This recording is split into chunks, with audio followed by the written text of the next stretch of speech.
Hey kids, welcome to Online Kids Church. I hope you are all doing well and that you had a fantastic week. Over the last few weeks, we've been learning about our relationship with God through the story of Jacob and his family. This will be our last week hearing Jacob's story. Next week, we're going to start our December series that will be all about the Christmas story. But let's recap what we've learned so far in our series on relationships. The first week, we learned that God is with us wherever we go. We heard in Jacob's story that God was with him when he traveled, when he left home because he was afraid of what Esau was going to do to him because he stole the blessing. We also learned that God's peace can heal relationships. God healed Jacob and Esau's relationship as brothers, and God can do the same thing for us in our relationship. Last week, we learned that God knows who we really are, and he wants us to know too. God reminded Jacob of who he really was in his plan and renamed him Israel because he was going to become the great nation of Israel. These are all great reminders for us. And this week, we're going to hear about Rachel, Jacob's wife, in our lesson. And we're going to hear from her story. We're going to learn about our big idea, which is everyone has a part to play in God's big story. So let's head to the video now and check out and hear about Rachel's story.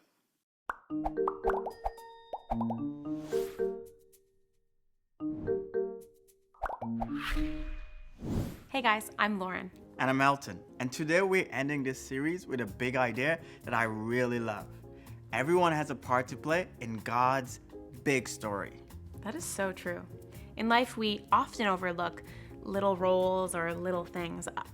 I remember when my mom was getting ready for this big Christmas dinner for all of her friends. She spent all day cleaning and prepping all the food stuff, and just before the ladies were supposed to arrive, she realized that the turkey was still in the freezer. Oh wow, that is crazy. So what happened? Well, the ladies started to arrive and everyone got a good laugh at forgetting the turkey. They ended up getting some of those pre-cooked chickens from the grocery store and it was okay. But, I mean, it's turkey dinner, right? The turkey had a role to play and it changed the whole evening for them. So it did work out. It did end up working out. But every role matters. And we're going to see that as we look at Jacob's story and the roles that he and his family members played.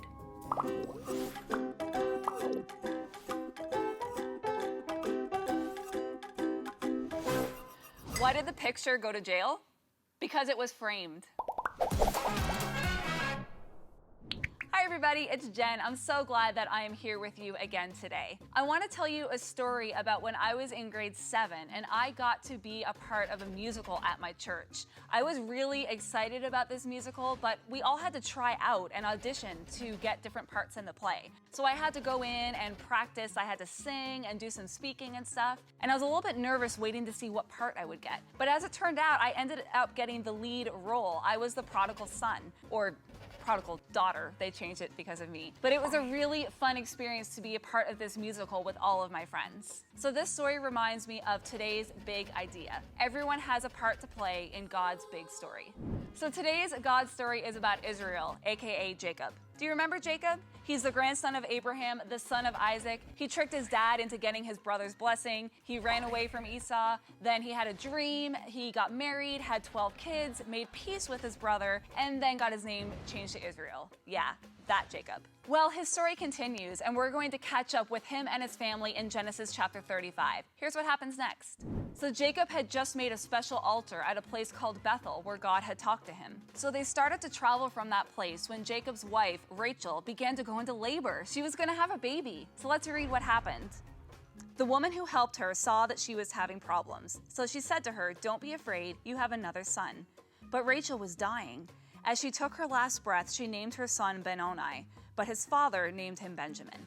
So Rachel died. Her body was buried on the road to Bethlehem, and Jacob set a pillar up over her tomb.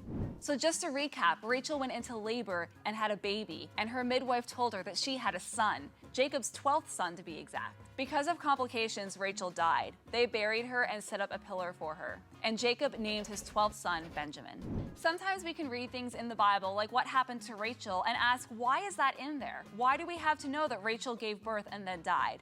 but this is all a part of God's big story. You see, Rachel gave birth to the last son of Jacob. So these 12 sons that Jacob now has are going to become the 12 tribes of Israel. So it might have seemed in this story that Rachel was just giving birth to another little boy, but this little boy was going to be a part of this huge nation of Israel. Rachel played a huge part in the story of Israel, which reminds me of today's big idea. Everyone has a part to play in God's big story. So you and I are a part of the same big story that Rachel is a part of. Now, obviously, we're going to play a different part than she did, but all of us are in the story. So in the musical I was telling you about earlier, I got to play the role of the prodigal daughter, but there were lots of other roles in this musical too. There was the father, the other daughter, the sheep, the pigs, there were soloists. There were about 50 people involved in this musical, so it was really fun that me and my friends all got to play a part of this production. As Christ followers, we each have a part to play in God's big story. All of us have the job of going and making disciples, which means telling others about Jesus and showing them the ways to follow him. But we also have different jobs based on our unique giftings from the Holy Spirit. See, God has given each of us different gifts. Some of you may have the gift of welcoming new people so that they feel like they're a part of everything. Some of you might be good at encouraging people who may feel sad. Me, I have the gift of teaching, and so I love to teach other people. All of us have been given a different job in God's big story.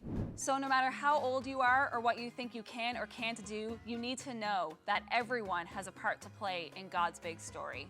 So it's been great hanging out with you guys. I've had so much fun. I hope you have a great rest of the week.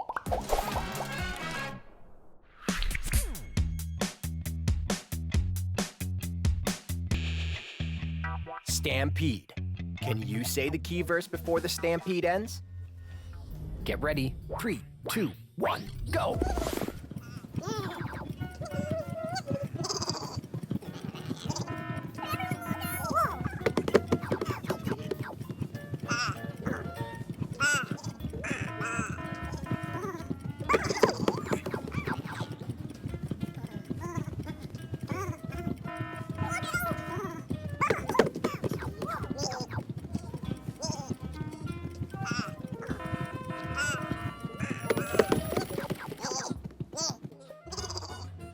Say it with me. Trust in the Lord with all your heart. Do not depend on your own understanding. In all your ways, remember him. Then he will make your paths smooth and straight. Proverbs 3 verse 5 and 6. I don't know why, but I can actually see Jen as the prodigal daughter. Yeah, and it sounds like a lot of fun with her friends playing the sheep and the donkeys, and they actually did a lot of good, bringing the community together. Exactly. I mean, whether you have a lead role or a role where you might not be recognizable, we all have a role in making a difference for others. Now let's watch this video and see how Isaac's kindness actually made a difference in people's lives. So why'd you do it? I just wanted to do it. I don't know. Yeah. Hi. Would you like a Tim Hortons gift card? The what? A $5 for Tim Hortons. I must pay $5. No, it's free.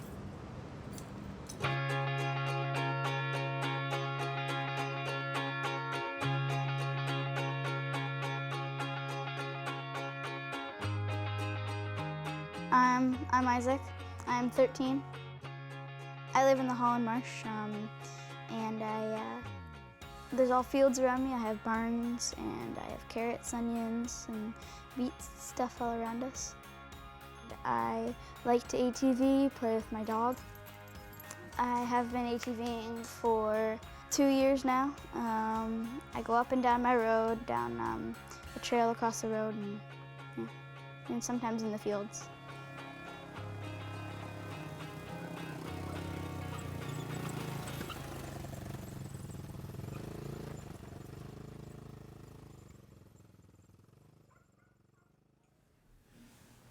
Have you ever talked to or met someone who's been living on the street before? No, never. No? So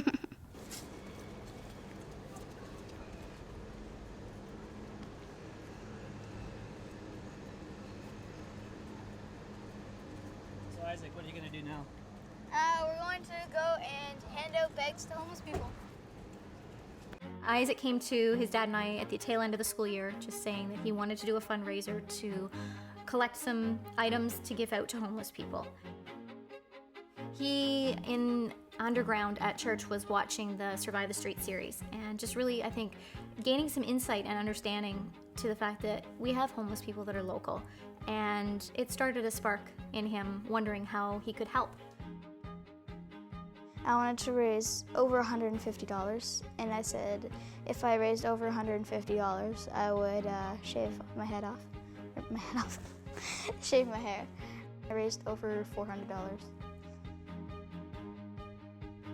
What I did with the money was I bought water bottles, I bought t-shirts, and I bought some fruit. And I had like $190 left, and I didn't need to have any more bags and stuff, so we bought $5 Tim Hortons gift cards. And Hi, would you like a $5 gift card to Tim Hortons? they were really surprised. Like, really, you're gonna give this to me? And like a whole bunch, some people were like, how much do you want for it? And then I'm like, no, it's free. It's very Why different. did you choose those items? Because they're the most important that you need. Like, you need food and clothes and Hi. water bottle, like Good, you? reusable, so Hi. it's helpful. Okay, so this is a $5 To gift see card. how comfortable he was to walk up to a complete stranger who's living on the street and say, here, I have this for you. I thought, wow, I think I need some of that. How do I become that natural and that comfortable? So you watched the video and then you just decided, I want to go do that myself. Yeah. I would think it would be like, I'd just drop them off and then just go and do it again and again. But a lot of people actually came and talked to me and said thank you, and I got a hug and kiss from one guy, and this one man stopped me and started talking to me. It's a lot different than you would think. In total, Isaac gave away over 80 kits and 40 Tim Hortons gift cards, just because he watched a video. What Isaac did was so cool. That was really cool. But did you hear what he said? He thought he would simply drop the food off and then walk away. But the homeless people wanted to talk to him. They wanted to have a conversation. That's awesome. And his kindness and the conversations that he had with those people probably had a much bigger role than he anticipated. Now, let's break into small groups and see how this fits into our own stories.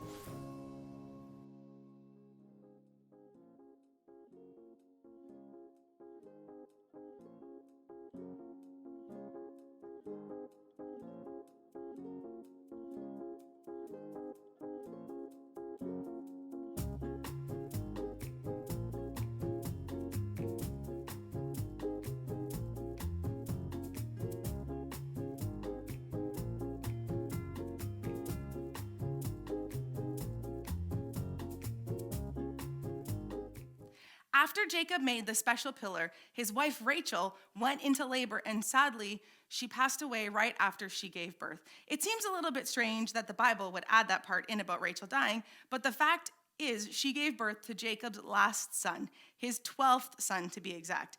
It would be Jacob's 12 sons that would eventually become the 12 tribes of the great nation of Israel. So it was important to include Rachel's story in that because she played a big part of that. Rachel played a big part in the story of Israel. Her sons were going to become a huge part in the history of Israel. And now, what they don't tell you in the video, but Rachel's first son was actually Joseph. And he's a man that we talk about being sold as a slave by his brothers, then being put into jail, and eventually becomes the right-hand man of Pharaoh, who was the king of Egypt, because he honored and loved and served God and obeyed God all the time. But that's for another lesson. We want to get back to talking about Rachel and Jacob. Just like Rachel, we also play a part in the same big story. We're all going to play different parts than her, but we're still an important part of God's big story. One of the parts that we all play is to go and make disciples, telling others about Jesus and showing them the way to follow him and how to live for him the rest of our lives. We also have different gifts that the Holy Spirit has given us, and we all have different jobs and roles to play in God's big story. You might think that, well, I'm just a kid. What kind of a part can I play in God's big story? Well, he has a plan and something great and amazing for you. But what you can do right now, until you know exactly what that plan is going to be, is to tell your friends about Jesus and share who he is and be an example for your friends to follow. Well, guys, thanks for joining me this morning. Have a great week. I'm so excited that next week we're going to be starting into our Christmas story, and I can't wait to share that with you. It's one of my favorite stories through the Bible. Well, have a great week. We'll talk to you all later. See ya.